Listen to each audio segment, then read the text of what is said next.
За өнөөдрийн чуулганаар яг нэг одоо алдаа гэдэг юм уу завхрал дээр суурилсан хоёр хууль хэлцэж байгаа. Түрүү амьтны хууль хэлсэн. Тэр амьтны хуулийн дээр бас ямар агуул гарсан байх гэхээр төрийн эрх мэдлийг хэрэгжүүлж байгаа хуулийн биелэлтийг хангуулах гэж байгаа албан тушаалтнууд хуулийн бүрэн мэдлэггүйгээсээ болдго юм уу? Эсвэл байгаа хуулийг хэрэглэхгүй байх тийм хүсэл зоригосоо болдго юм уу? Иргэдэд хүндрэл учруулдаг учраас арга ядаа дахиад хууль янзлах гэж оролдож байгаа байхгүй юу? Галц зэвсгийн хуулийн дээр өөрийнхөө эзэмшиж байгаа галц зэвсгээр амь нас эд хөрөнгөө хамгаалахын тулд хэрэглэнэ гэх бүр заалт байж байгаа. Хууль байж байгаа. Гэтэл энэ хуулийг хэрэглэхгүйгээр иргэдэд та бол ингээд зөвшөөрөлтэй амтаа агнцсан байна гэдэг мөнгө нэхэд хариуцлага шаардаад эхэлж гин гэдэг бол хуулийг буруу хэрэглэж байгаа. Хуулийг иргэнд ээлгүйгээр хэрэглэж байгаа хамгийн том жишээ юм. Энэ жагсаал цуглаантай холбоотой асуудал бас тийм. Бүртгэх гэдэг энэ нэг хуулийн зохицуултыг яг даргын нүдээр, эрх мэдлэлтний нүдээр иргэнийг одоо дээрээс доош чиглэсэн нэг үл тоос нүдээр уншаад тэгээ энийгээ бүр зөвшөөрөл болгоо, хүн суртал болгоод иргэний үндсэн үйлзаас үндсэн эрхийг бүр байхгүй болтол нь үгүй хийж байгаа практик бол ерөөсөө л энэ хууль уншиж байгаа нүднээс шалтгаалж. Хуулийг хоёр янзын нүдээр уншиж байна. Нэг нь зөвхөн эрх мэдлэлтэн өөрөө өөрийгөө хамгаалах, улс төрийн доктортой байдлаа бэхжүүлэх, эрх мэдлээ хадгалж үлдэх зорилгоор хуулийг уншиж тайлбарлаж байна. Жирийн иргэд тэр хуулиас өөрийнхөө эрх чөлөөг нэг жоохон ч гэсэн үлгэж аваад хэрэгжүүлчих гэсэн горьцсон нүдээр олж уншиж байгаа хуулийг. Тэгээ эрх мэдлэлтний нүд хэд субъектив байна. Хуулийг уншихдаа хамгийн түрүүнд л ерөөсөө хорж хаах, айлган сүрдүүлэх, мэдэн бодлох, үл хэрэгсэх, бүрсүүлдэ хуулийг хувийн бодлороо орлуулах хэмжээнд уншиж хэрэгжилж байна.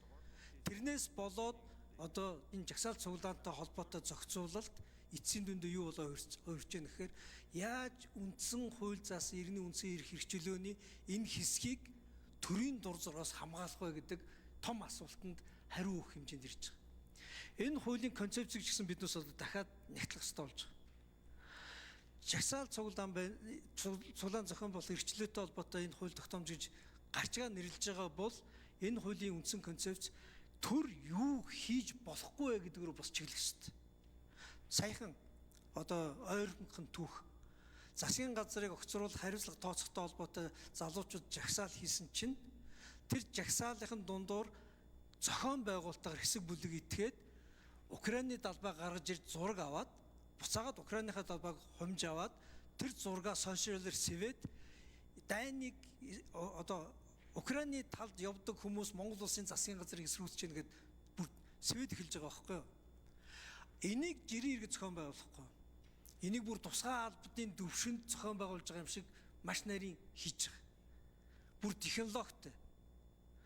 Яг энэ гүйцэтгэх ажил хийж байгаа юм шигээр хэн одоо далбааг нь барьж гарч ирэх үү, хэн зургийг авах уу, хэн зохион байгуул сэвэх үү, текст нь хаанаас бичигдэх үү гэх мэтчлэн.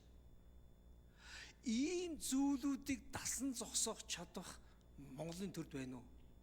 Иргэнийхээ үндсэн үйл заасан үзэл бодлоо илэрхийлэх энэ үзэл бодлоо жагсаал цуглааны хэлбэрээр олон нийтийн газар олуулаа нийлж илэрхийлэх тэр одоо эрх чөлөөг нь засгийн газар, төрийн байгууллага тусгай албад орж ирээд саарамжуулдаг, өөрчилдөг ийм үйлдэлийг дасан зогсоох боломжийг одоо энэ хууль бол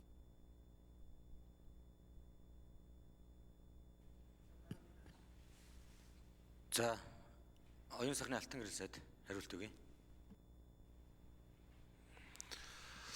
За ер нь бол энэ ямар тохиолдолд ямар газрууд хориглох вэ, ямар тохиолдолд хязгаарлалт байх вэ гэдэг энэ хууль зааснаас бусдаар ямар нэгэн хязгаарлалт огт байх ёсгүй.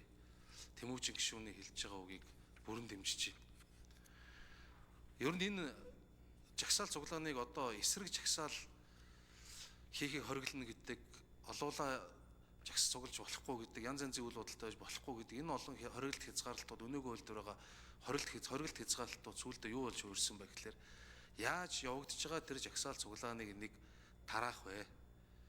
Яаж тэр зорилгоос нь хэрвээ үнэхээр тэр жагсаал цуглааныг таалагдахгүй байгаа эрх барьж байгаа субъектэд таалагдахгүй бол яаж өөрөөр харуулах вэ гэдэгт их олон ашиглагдсан. Бидний нуулийн төслийг бичихтэй ингэж ашиглах цоорхой завсар аль болох бага байлгахыг бид нар хичээсэн. Саяын асуудлыг бүрэн шийдвэрлэхийн тулд дагалдаад бас бид нар бусад хуулиудад ч гэсэн нэмэлт өөрчлөлт бас оруулах ёстой болно. Саяын асуудлыг бүрэн шийдвэрлэх гэвэл ерөөсөө жагсаал цуглаан хийж үзэл бодлоо илэрхийлэх эрх чөлөө гэдэг бол иргэдэд байдсан байна. Жагсаал цуглаан хийж үзэл бодлоо илэрхийлж байгаа мэт хэлбэрийг ямар нэг байдлаар эрх мэдлийг хадгалах болон эрх мэдэл рүү чиглэж байгаа тэр аюулыг холдуулах хэрэгсэл болгож ашиглаж болохгүй гэдэг энэ зарчмыг бол бүрэн дүүрэн дэмжиж байна. За Тэмүүжин гишүүн тодруулж өгсөй. Тэгээд саний агуулга дотор үнэхээр биднээс одоо хуулийн концепцүүд дээр зарим талаараа иргэний үндсэн эрхийг хангаж чиглэж байгаа. Тэгээд энэ эрхийн төлөө гэж хуулиа гарчилж байгаа хуулиуд дотор концепцийн үед энэ эрхийн эсрэг төр юу хийж болохгүй тухай бас тодорхой зохицуултуудыг хийхээс өөр аргагүй юм байна. Төр хийсэн бол эннийхээ төлөө хариуцлага хүлээдэг хариуцлагын механизмуудыг бас бий болгож авахгүй бол болохгүй юм байна.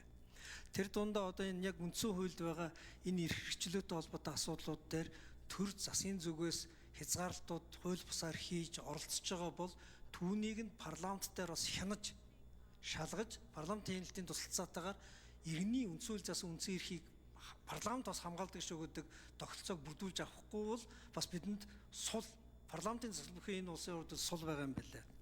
Дээр нь парламентын засгалтай холбоотой дахиад нэг юм ярихад За үг хэллээ. Ловсон